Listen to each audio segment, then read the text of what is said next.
Magandang araw!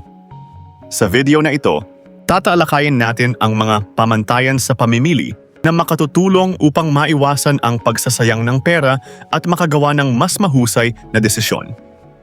Una, itala ang bibilhin ayon sa kahalagahan. Bago mamili, gumawa muna ng listahan ng mga bibilhin at unahin ang pinakamahalaga.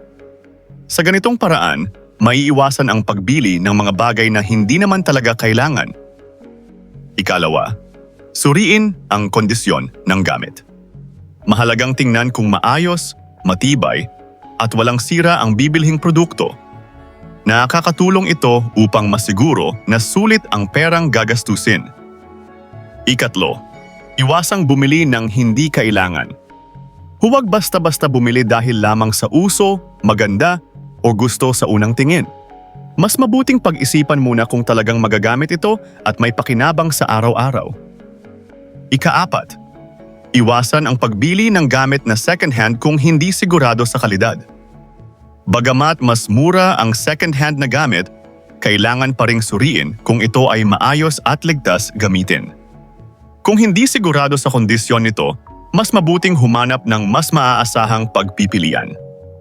Ikalima, lagyan ng hangganan ang pamimili sa presyo. Magtakda ng budget bago mamili upang hindi lumampas sa perang nakalaan. Ang pagkakaroon ng limitasyon sa presyo ay nakatutulong upang maiwasan ang labis na paggastos. Ika-6, magtanong-tanong ng presyo. Bago bumili, mainam na magtanong at ikumpara ang presyo sa iba't ibang tindahan. Sa ganitong paraan, makapipili ng produktong may magandang kalidad sa mas abot-kayang halaga.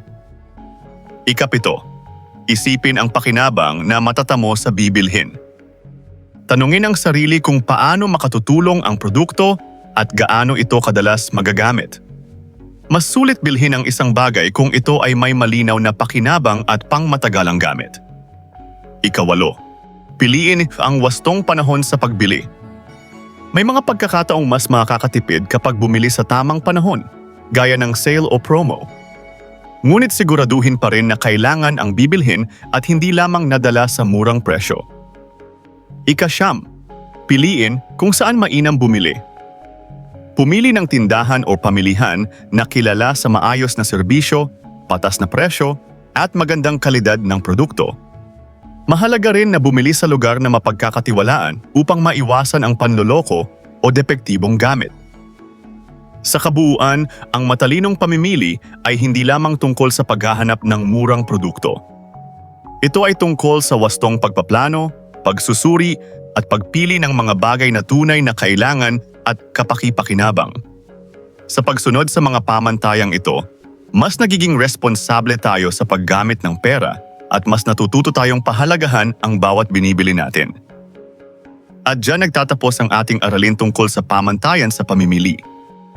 Kung nakatulong sa iyo ang video na ito, huwag kalimutang i-like, mag-subscribe at i-click ang notification bell para lagi kang updated sa mga susunod nating aralin.